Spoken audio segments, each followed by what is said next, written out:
¿La pueden ver y se escucha bien el audio? Sí. Sí.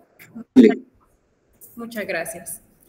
Bueno, como algunos ya me conocen, ya tuve la oportunidad de darles algunas clases. Mi nombre es Azucena Lizeth Hernández Hernández y yo estoy apoyando a la licenciada Karen en la asignatura de análisis de laboratorio. El tema que ahora a mí me corresponde darle va a ser líquidos de derrame. Como parte de los objetivos tenemos establecer la ubicación y composición de las diferentes cavidades, membranas y líquidos serosos y conocer también la importancia del análisis de laboratorio de los líquidos exudados y trasudados. Yo creo que a lo largo de la carrera ya hasta este punto pues ya sabemos todos qué son los exudados y trasudados. Pero si no, también ahora vamos a recordar un poco acerca de eso. Y el valor de sus resultados en el diagnóstico de alteraciones producidas en diferentes órganos.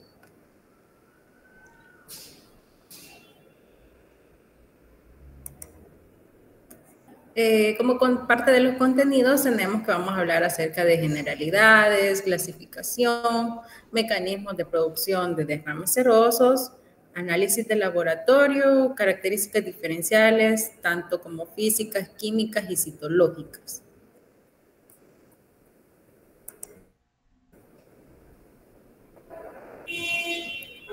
Bueno, para dar inicio vamos a hablar acerca de las cavidades serosas.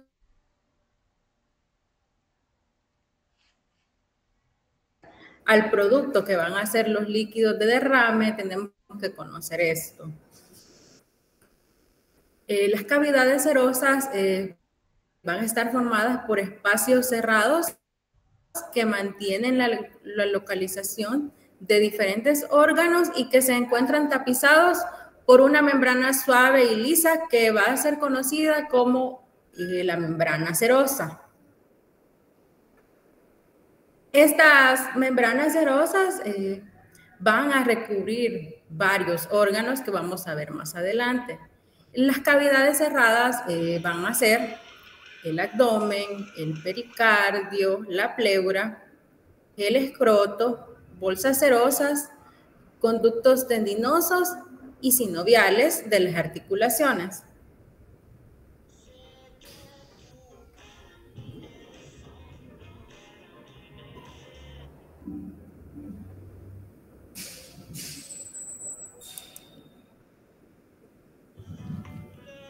Y tenemos que la membrana serosa va a estar formada por dos partes que van a ser la serosa visceral, que esta la vamos a conocer porque va a ser ella la que está adherida al órgano revestido. Y la serosa parietal va a ser frente a la pared de una cavidad, ya sea una cavidad torácica, abdominal o pélvica. De manera de que ustedes lo recuerden mejor, vamos a conocer como visceral, que reviste el órgano, y como parietal, que recubre la pared. Así es como yo también cuando estudiaba para los parciales me lo aprendí como de una manera más corta, visceral, órgano, y parietal a la pared, y de ahí ya yo me entendía. Vamos a hablar acerca de la composición de la membrana serosa. Está formada por un epitelio secretor mesotelio. Ese va a estar formado por un epitelio plano simple escamoso que produce un fluido o un líquido lubricante con aspecto de moco, que es el conocido como líquido seroso. También está formada por un tejido conectivo. Este le va a proporcionar nutrientes al epitelio a través de vasos sanguíneos y va a servir de conexión con otros órganos y estructuras.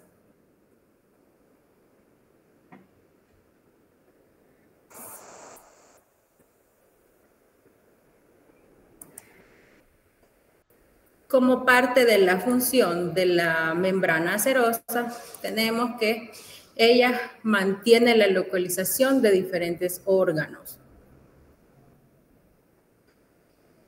Por la importancia de su función, en algunos órganos va a recibir nombres específicos, tales como en el peritoneo, ella va a tapizar la cavidad abdominal envolviendo parte de los órganos digestivos. En el pericardio ella va a estar en la parte del corazón. Y en la pleura, en los pulmones.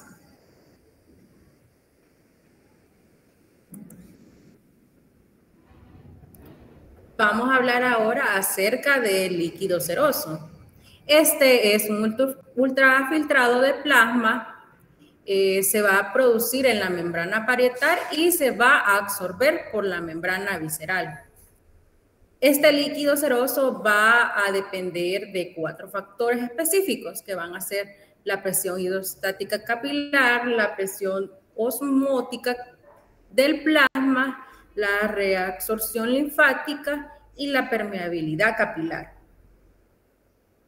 Los líquidos corporales son necesarios para la lubricación dentro de la cavidad corporal y el órgano durante nosotros andamos en movimiento. Como podemos ver aquí en esta imagen, los capilares, aquí representados como por un tubo,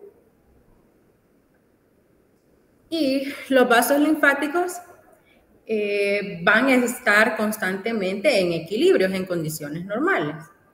Cualquier obstrucción o alteración de la presión de estos vasos va a afectar la cantidad de fluido y sus elementos que la constituyen.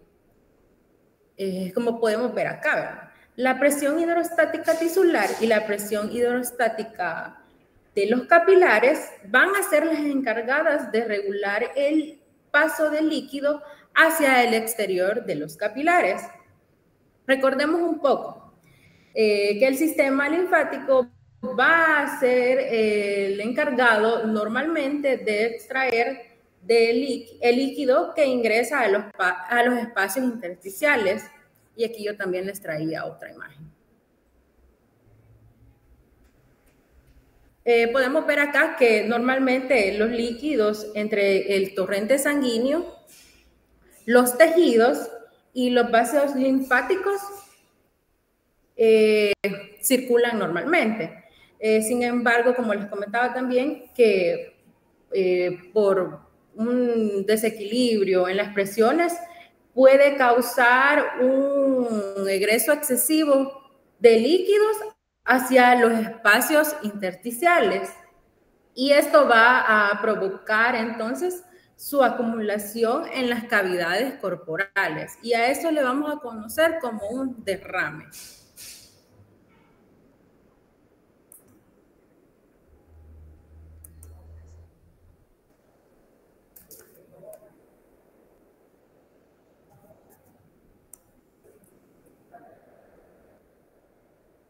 Solo permítanme un momento que me acaban de mandar un mensaje, creo que con respecto a los avisos. Permítanme.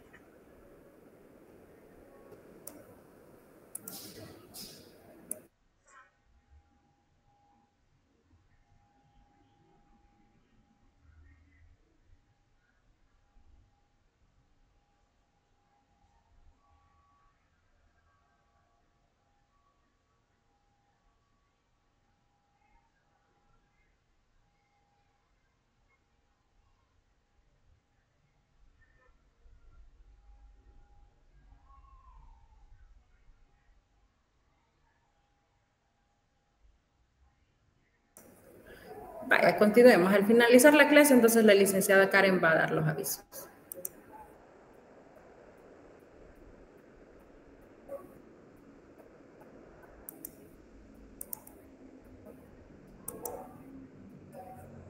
Bueno, y vamos a hablar acerca de las funciones del líquido seroso. Como ya les decía yo, una función importante es que ellos nos van a servir como lubricantes de superficies y facilitar el movimiento. movimientos como en el corazón, en los latidos o en los pulmones, en la inspiración y expiración. Y en condiciones normales, pues nosotros debemos de tener una cantidad bien mínima de líquido intersticial porque, de líquidos porque solo nos van a servir para eso, para facilitar el movimiento y de lubricación. Cuando se den casos como que este líquido esté aumentado, entonces ahí sí le vamos a tomar importancia.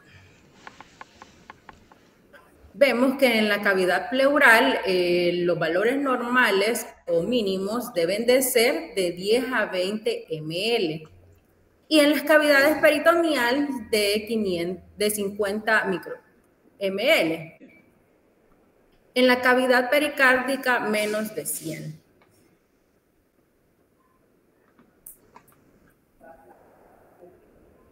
En condiciones patológicas puede haber un desequilibrio entre la formación de la serosa parietal, que es la encargada de la formación, una acumulación de líquido seroso en espacios cerrados. Cuando hay una acumulación de líquido seroso en espacios cerrados, bueno, eso lo vamos a conocer como derrame.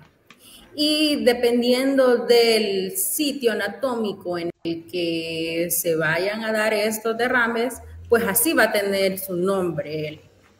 Vemos que cuando haya un derrame en la pleura, lo vamos a conocer como derrame pleural. En el pericardio, lo vamos a conocer como derrame pericardio. Y en el peritoneo, lo vamos a conocer como ascitis. También es muy importante que clasifiquemos estos tipos de derrame. Y tenemos dos, trasudado y el exudado.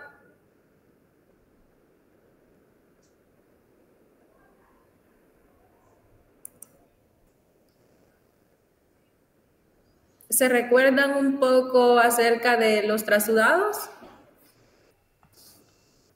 ¿Alguien que me pueda decir qué es lo que recuerda?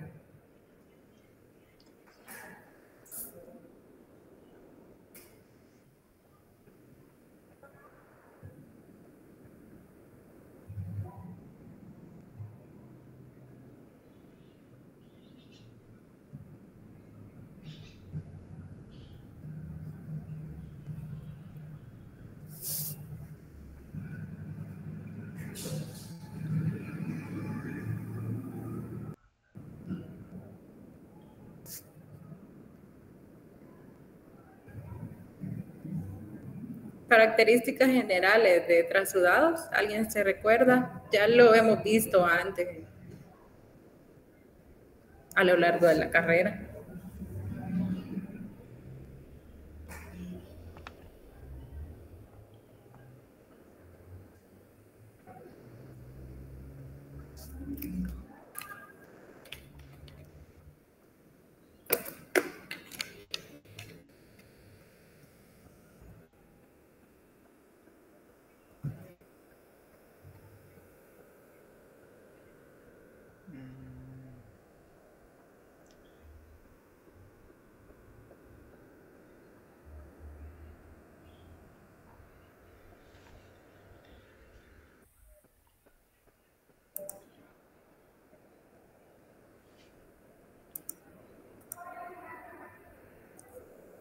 Bueno, les voy a preguntar entonces. Vamos a ver.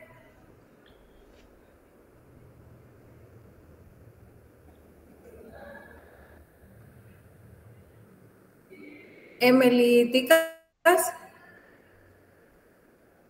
¿se recuerda un poco acerca de los trasudados?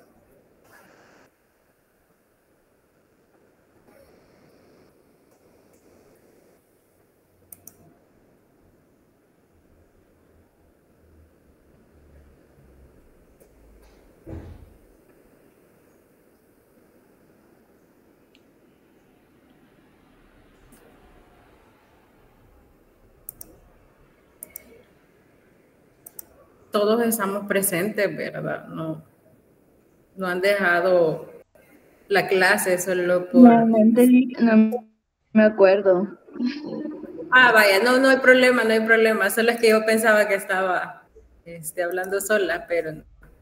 Muchas gracias, no, no hay problema. O sea, solo es para fines de que Sí. podamos desarrollar el tema y conversar un poco, conocer. Sí, dígame. Vaya, que yo recuerdo, el trasudado es un líquido que tiene poca cantidad de proteínas y es causado por la presión que hay en vasos sanguíneos. Se Sí, traspasa de muy un lugar bien, a incluso otro aquí líquido. lo teníamos la presentación.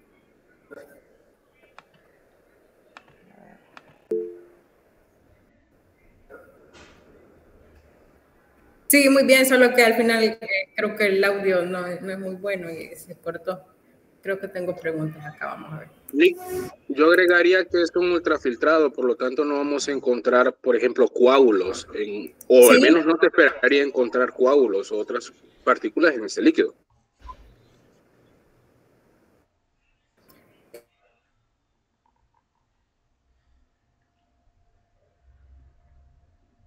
los factores de coagulación provienen de... Perdón, Link, no le escuché. No sé si se me fue el internet a mí. No, no ¿Qué se pasó? escuchó. Le decía que es correcto. En el transudado no vamos a encontrar que coagula porque están disminuidas las proteínas. Con respecto con lo que usted me decía. Correcto, me parece bien. Enrique Okay. Callejas tenía una pregunta o quería No, comentar Lick, algo. no, Lick, todo bien.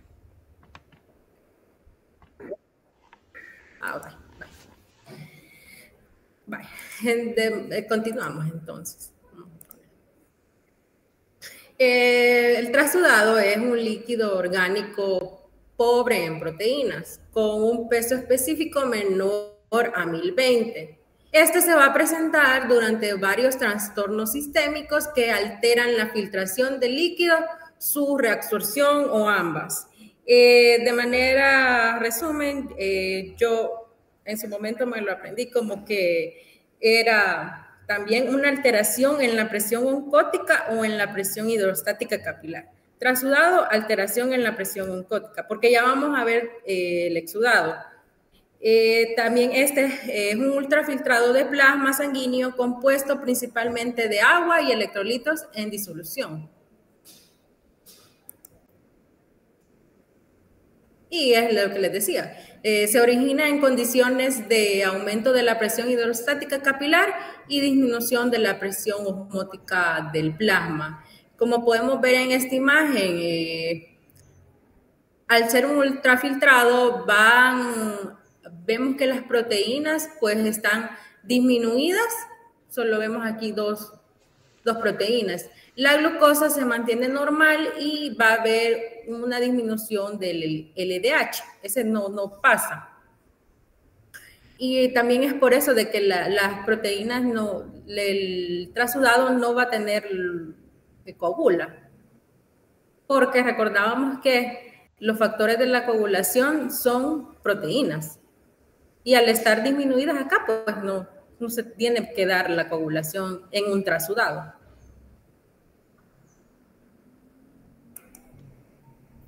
El exudado va a ser un conjunto de elementos extravasados en el proceso inflamatorio. Aquí también es otra característica importante. En el proceso inflamatorio vamos a tener los exudados. Estos se van a depositar en el intersticio de los tejidos o cavidades del organismo. Va a provocar el edema inflamatorio.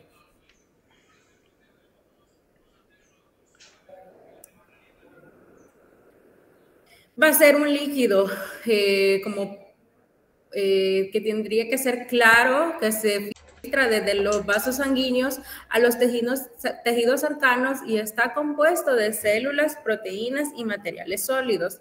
El exudado puede supurar a partir de incisiones o de áreas de infección o inflamación, diferenciándose así por la mayor riqueza de proteínas y células. tiene un peso específico mayor o igual a 1020 por la alta concentración de las proteínas y restos celulares. Este se va a originar en condiciones de aumento de la permeabilidad capilar y obstrucción del drenaje linfático, contrario al trasudado, ¿verdad?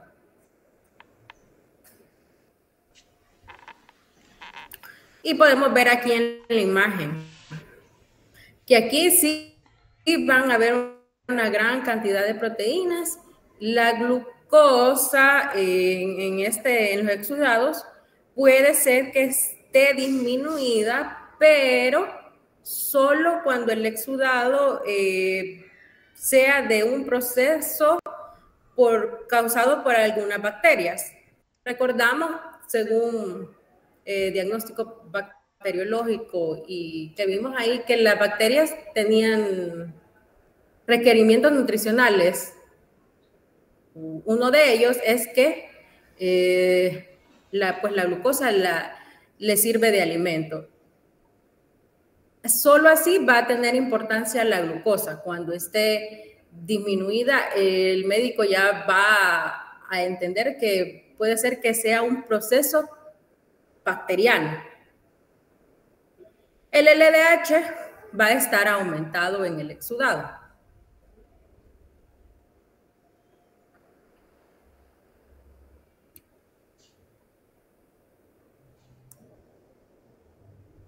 Vamos a hablar ahora acerca de los mecanismos de producción de derrames serosos. En el trasudado va a haber un aumento de la presión hidrostática capilar, dando así una insuficiencia cardíaca congestiva.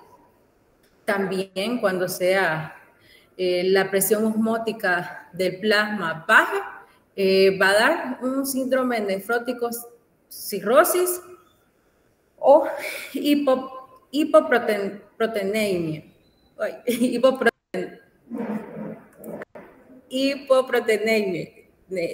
Ay, se me trabó ahí la lengua.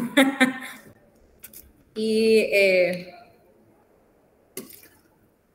en los exudados, cuando haya un aumento de la permeabilidad capilar, va a haber una salida de las proteínas plasmáticas al espacio extravascular, dándose así las infecciones, los procesos inflamatorios muy importantes en los exudados, neoplasias malignas y daño tisular.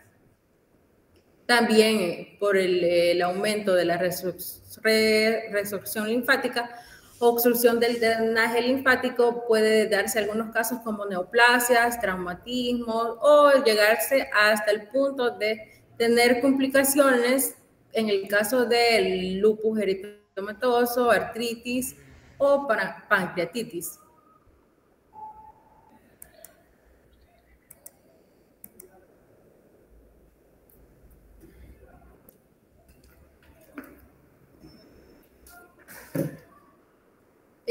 Como ya les decía, ¿verdad? Que según el sitio de origen de los líquidos corporales, así vamos a llamarlas por su sitio anatómico. En la cavidad pleural, el procedimiento a seguir va a ser la toracocentesis y el líquido obtenido pues, va a ser el líquido pleural. En la cavidad peritoneal, el procedimiento a seguir va a ser la paracentesis.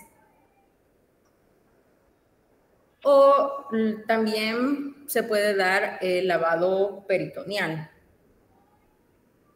Y el líquido obtenido, pues siempre va a ser el líquido peritoneal. En la cavidad pericárdica, el procedimiento va a ser la aspiración pericárdica. Y el líquido obtenido va a ser el líquido pericárdico.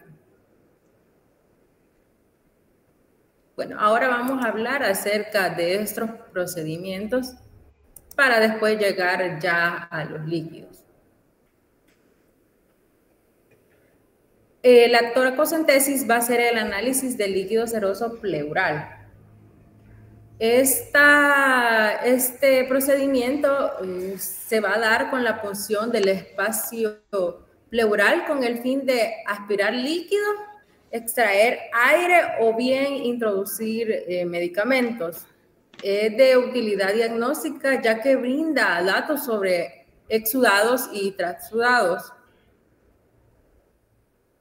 En su tratamiento puede servirle también al médico aspirar este líquido y así aliviar la insuficiencia respiratoria que estos pacientes presentan. También al momento de extraer el líquido es de ayuda para el paciente a la hora de que le toman una radiografía, porque ya que le sacan el líquido, pues los licenciados en radiología pueden obtener una mayor visión. Todo líquido que se extrae de una toracocentesis se deberá estudiar practicando cultivo, química y la tinción de Papa Nicolau.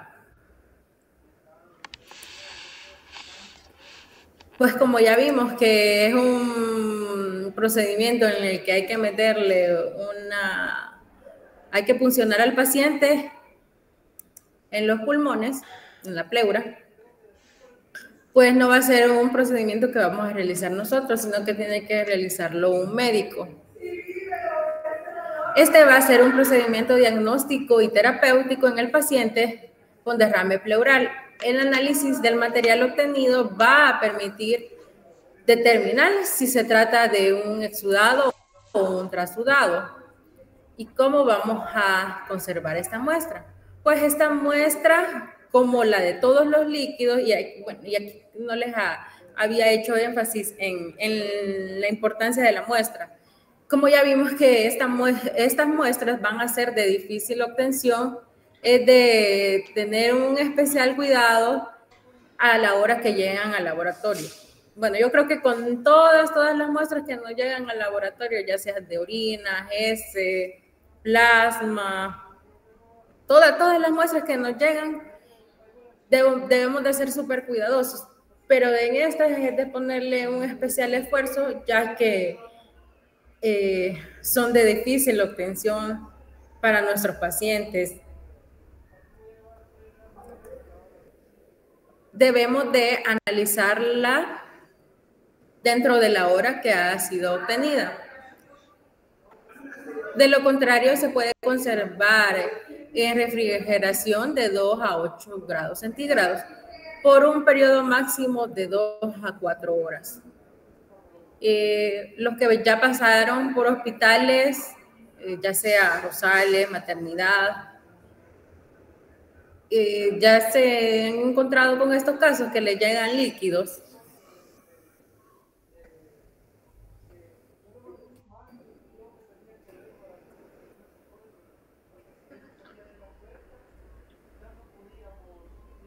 A veces los más comunes son LSR, pero de LSR van a tener una clase más adelante. Pero ya han tenido la experiencia de ver como cuando llegan, o incluso si están en la recepción que llevan los tubos. Sí. ¿Verdad que sí? ¿Y en dónde lo ha visto usted? Yo lo he visto en el área de química. Ajá. Cuéntenos un poco acerca de eso.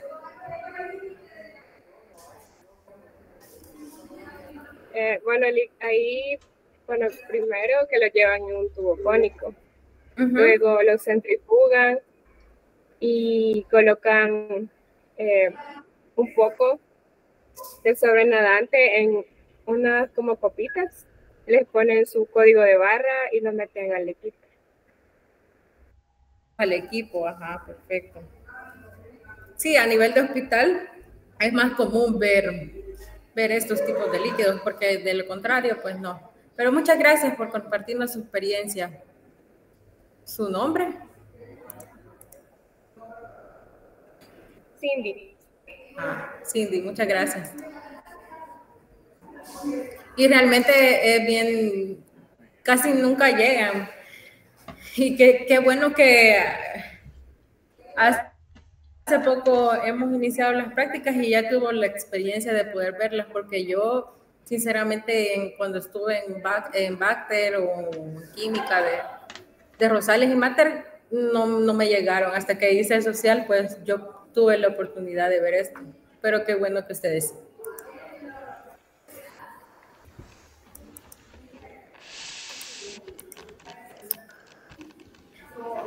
Hablando acerca siempre de la toracocentesis, esta va a permitir la extracción de una acumulación de líquido anormal o de aire en el espacio pleural por medio de un catéter o de una aguja, introducidos percutáneamente en la cavidad torácica hasta el espacio pleural.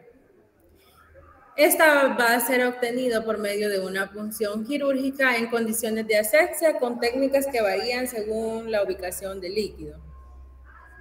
Como vemos aquí en la imagen, pues no es una muestra de fácil obtención como ya es lo vimos en la orina, ¿no? Esta es de difícil obtención y es de tenerle un sumo cuidado a la hora que lleguen al laboratorio.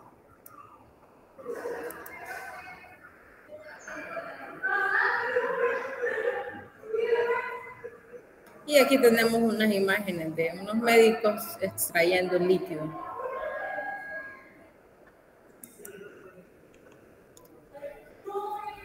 Vamos a hablar acerca de la paracentesis. Este es un procedimiento médico caracterizado por una punción quirúrgica hecha en una cavidad orgánica para evacuar la serosidad acumulada. La paracentesis tiene escasos riesgos, pero a veces pueden llegar a funcionar a algunas estructuras como los vasos sanguíneos o el vaso, dando lugar a alguna complicación.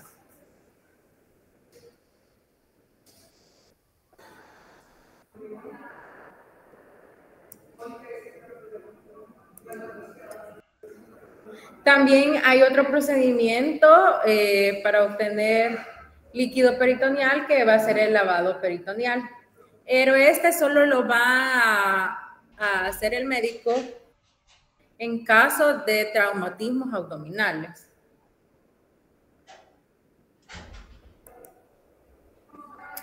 Y llegamos al último método, que va a ser la aspiración pericárdica o pericardiocentesis.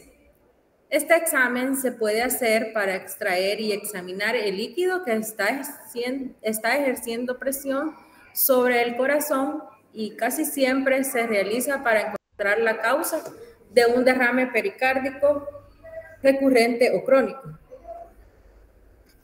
Como podemos ver aquí en la imagen, va a ser realizado con una aguja fina.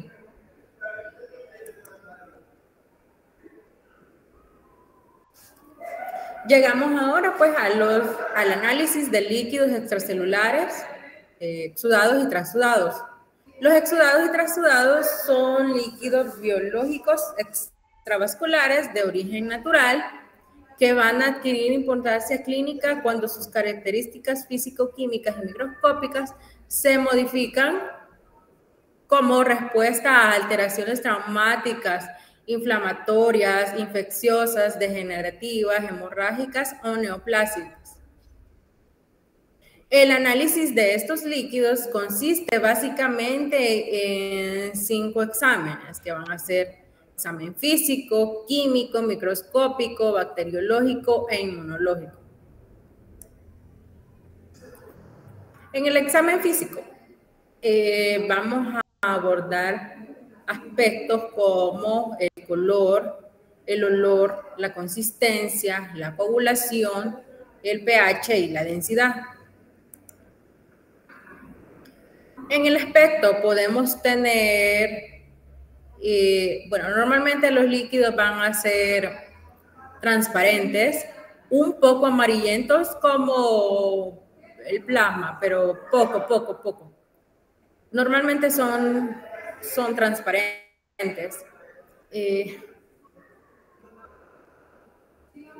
Pero cuando tengan un aspecto ceroso, este va a ser producido por un proceso natural del organismo, provocado por una lesión y caracterizado por la salida de fluidos salida de fluido pobre en proteínas y en su mayoría suero y sus elementos sanguíneos. Va a ser purulento cuando va a tener restos celulares, puede tener pus, pueden identificarse agentes etiológicos como bacterias y virus, parásitos, hongos y cuerpos extraños, también traumatismos, infartos. Va a tener un aspecto serofibrinoso porque suelen coagular parcialmente por la presencia de fibrinógeno procedente de la inflamación. Ya vimos el aspecto, ahora vamos al color. Cuando tengan un color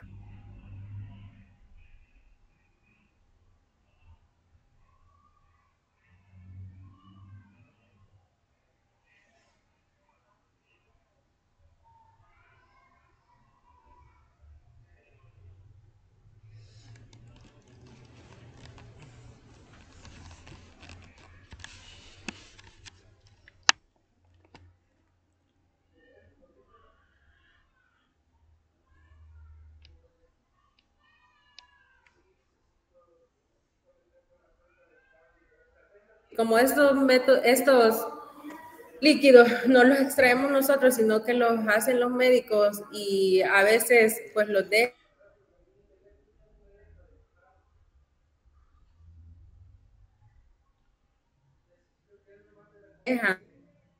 a presentar el tema.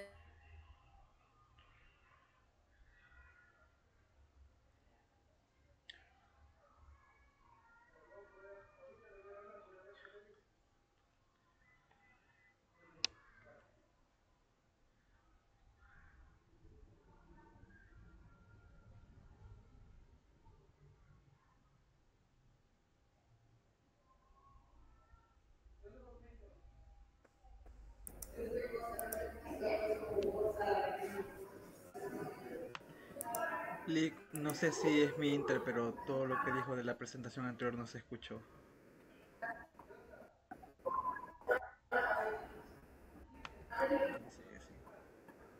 Confirmo igualmente. Igualmente, Lick.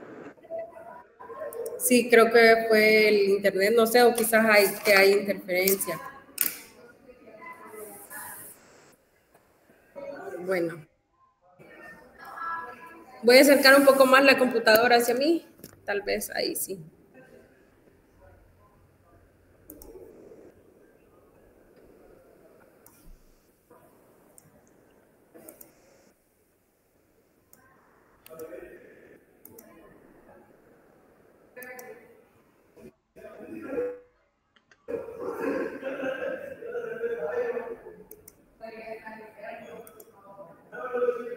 Estábamos en el color, desde ahí o desde el aspecto. Desde el color, todo lo de la diapositiva del color no se escuchó bien, Lick.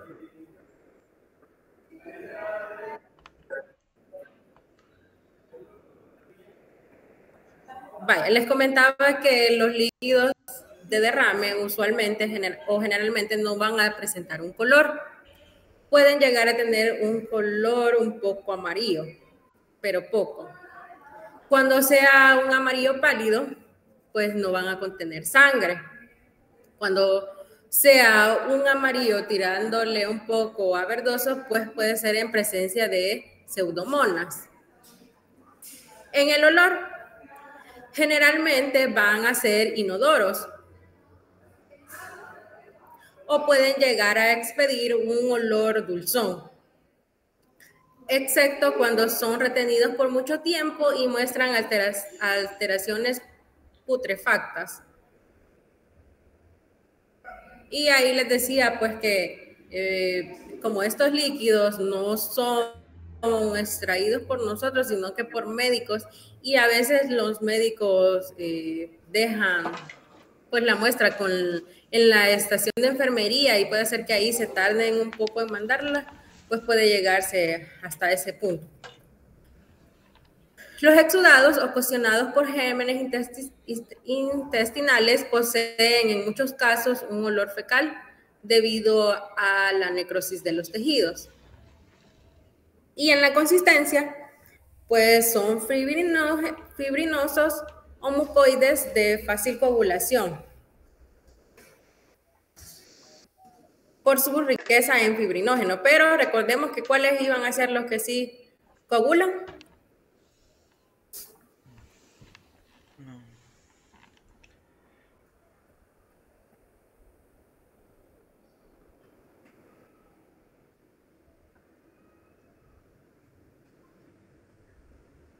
¿Cuáles líquidos iban a ser los que sí tenían bastantes proteínas y sí iban a coagular? Los exudados. Muy bien. Exudados. Muy bien. Muy bien. Yo creo que es el internet porque los escucho también a ustedes un poco lejos, no sé. Quizás el internet de aquí de la facultad falla. Bueno, pero continuemos. De hecho, se observa por la coagulación ocurre continuamente. Bueno, ahora vamos a hablar acerca de la coagulación. Esta la vamos a observar si la coagulación ocurre espontáneamente. El hecho de que no se presenta la coagulación se debe a la destrucción de fibrina por enzimas tisulares bacterianas. El pH de los transsudados va a ser alcalino o levemente ácido, cerca de un 7.4. Y la densidad se mide usando los densitómetros comunes para orina, pero si la cantidad es pequeña, con el uso del refractómetro.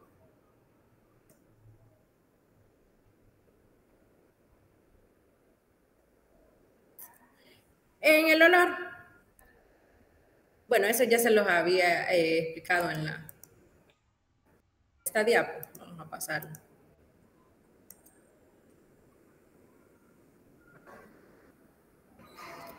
Ya llegamos al examen físico. Ya vimos el examen físico, perdón. Ahora vamos al examen químico de los líquidos. Este se da por una determinación cualitativa y cuantitativa de proteínas. Se mide también la glucosa, el cloro, calcio y lípidos. En las proteínas, estas van a ser de gran valor para diferenciar los transudados de los exudados. Y como ya mencionaba la compañera, pues ella vio que los metían a los equipos, ¿verdad? Y es realmente lo que se hace. Va a seguir el mismo método que se usa para sangre. Así vamos a medir la proteína. La glucosa. La glucosa en los exudados existe en cantidades muy bajas comparado con la concentración en la sangre. La cuantificación de glucosa en exudados se hace igual que en las técnicas para suero.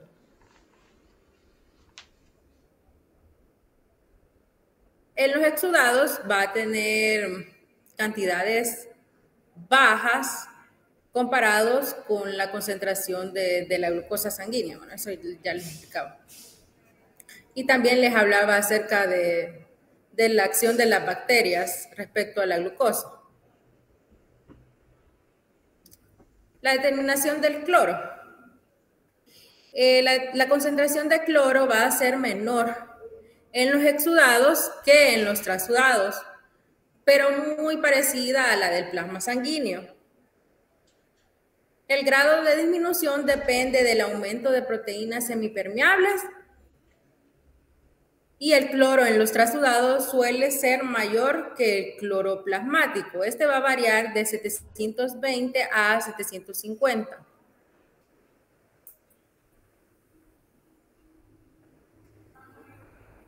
Determinación de calcio y lípidos.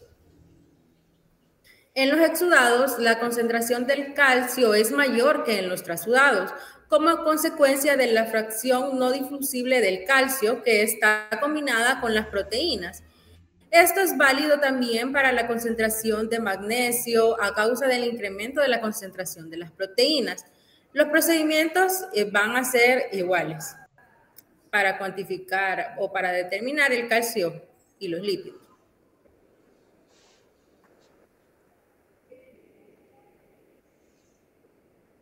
Puede llegar a haber exudados con grasas neutras y ácidos grasos.